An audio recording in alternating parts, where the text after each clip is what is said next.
আমার কথা শোনার জন্য আপনাদের অনেক ধন্যবাদ। আমি প্রিন্স আবারও আপনাদের সামনে হাজির। এই বাংলাদেশ নিয়ে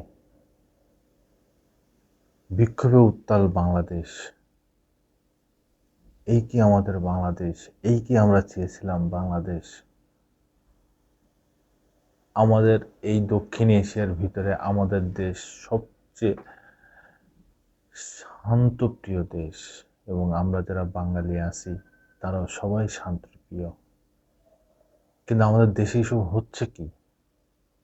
কি এক অভূতপূর্ব ঘটনা বাংলাদেশে, এক কোটা আন্দোলন নিয়ে, বৈষম্য বিরোধী আন্দোলন বাংলাদেশে শুরু হয়ে গেছে গত জুলাই 2024 1 তারিখের দিকে।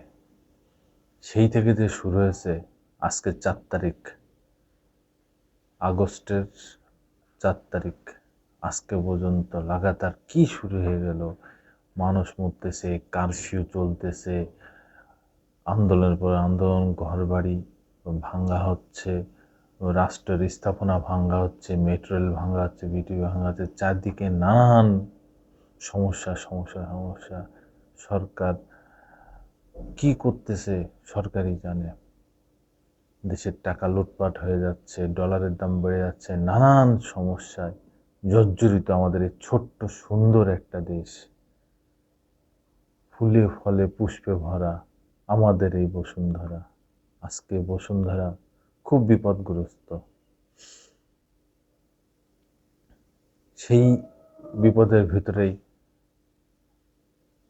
কিছু কথা তোমাদের সাথে শেয়ার করতে আসছি বন্ধুরা।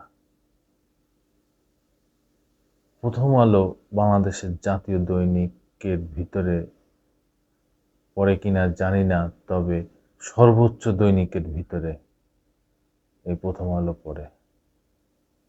প্রথম আলো আজকের নিউজ, আজকে সে কিছু নিউজ করছে, সেই নিউজের একটা নিউজ তোমাদের সাথে শেয়ার করি। সেই নিউজের হেডলাইন হচ্ছে, বিক্ষোভে উত্তাল বাংলাদেশ।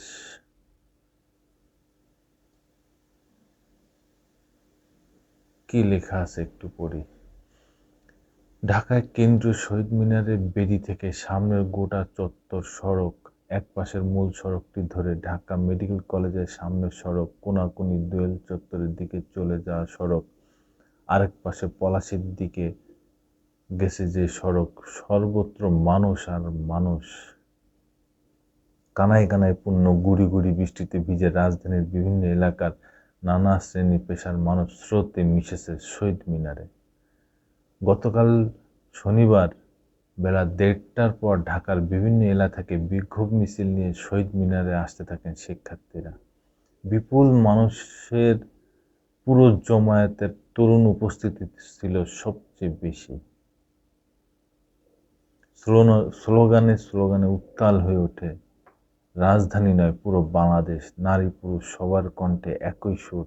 সরকার পতনের এক দফা দাবির স্লোগান ওঠে চারপাশ। শহীদ মিনারে গতকাল শনিবার 2রা আগস্ট শহীদ মিনারে তারা জমায়েত হয়েছিল। তখন এক ঘোষণা দিছে, এক দফা সরকার পতনের আন্দোলন। আসলে কি এটা ঠিক? এটা মোটেও ঠিক না। তাদের আন্দোলন ছিল কোটা আন্দোলন। 5 দফা, 4 দফা, 8 দফা, 9 দফা, লাস্টে ছিল 9 দফা। এখন সেই 9 দফা বাদ দিয়ে এক দফায় গেছে, অসহযোগ আন্দোলন, তার সাথে সরকার পতনের আন্দোলন। এটা মোটেও ঠিক না। কোটা আন্দোলন থেকে কখনো সরকার পতনের আন্দোলন হতে পারে না, এটা হয় না। এখন যা হোক, তাদের ঘোষণা তারা দিছে, তারা এই পর্যন্ত যতগুলো দফা দিছে সব দফাই তো তারা বাস্তবায়ন করছে। এখন এই দফার কি হবে সে তারাই জানে। কিন্তু কোটা আন্দোলনের সাথে এই সরকার পতনের দফা, এক দফা, এটা আসলে মেলে না আমার মতে। আচ্ছা, তারপরে কি লিখছে, বৈষম্য বিরোধী ছাত্র আন্দোলনের ডাকে বিক্ষোভ মিছিল কর্মসূচির অংশ হিসেবে গতকাল ঢাকার পাশাপাশি অন্তত ৩৩ জেলা ও মহানগরে বিক্ষোভ হয়েছে। শিক্ষার্থী ছাড়াও নানা শ্রেণী পেশার মানুষ এসব কর্মসূচিতে অংশ নেন। গাজীপুর ও চট্টগ্রাম কর্মসূচিকে কেন্দ্র করে সংঘর্ষ সংঘাত ২ জন নিহত হয়েছেন। কুমিল্লায় শিক্ষার্থীদের মিছিলে আওয়ামী লীগ ও সহযোগী সংগঠনের নেতাকর্মীদের হামলায় ৭ জন গুলিবিদ্ধ হন। এছাড়া ৭টি জেলায় আহত হয়েছেন অন্তত ১৩০ জন। এসব আমার বানানো কথা না, প্রথম আলোর আজকের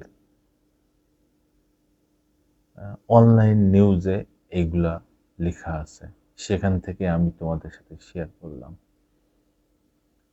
জমায়েতের মূল কেন্দ্র শহীদ মিনার। সব মানুষ, শিক্ষার্থী, আন্দোলনকারী সবাই ঢাকা কেন্দ্রীয় শহীদ মিনারে জমায়েত হয়েছে। স্লোগানে প্রকম্পিত ছাত্র জনতার জমায়েতে কেন্দ্র শহীদ মিনারে বেলা ৩:৩০টার দিকে উপস্থিত হন বৈষম্য বিরোধী ছাত্র আন্দোলনের সহায় সমন্বয়ক। সবাই দাবি জানতে চান তারা, সবাই সমস্যারে এক দফা দাবির কথা জানান। ছাত্র জনতা অভ্যুত্থান, পদত্যাগ, শেখ হাসিনার পদত্যাগ, এমন স্লোগান ওঠে চারপাশে। বিকাল ৫:৩০টার দিকে এক দফা নতুন কর্মসূচি ঘোষণা করেন অন্যতম সমন্বয়ক নাহিদ ইসলাম। তিনি বলেন, মানুষের জীবনের নিরাপত্তা ও সমাজে ন্যায় বিচার প্রতিষ্ঠার জন্য আমরা এক দফা দাবি সিদ্ধান্তে উপনীত হয়েছি। দফাটি হলো প্রধানমন্ত্রী শেখ হাসিনা সহ এই সরকারের পতন ও ফ্যাসিবাদের বিলোপ।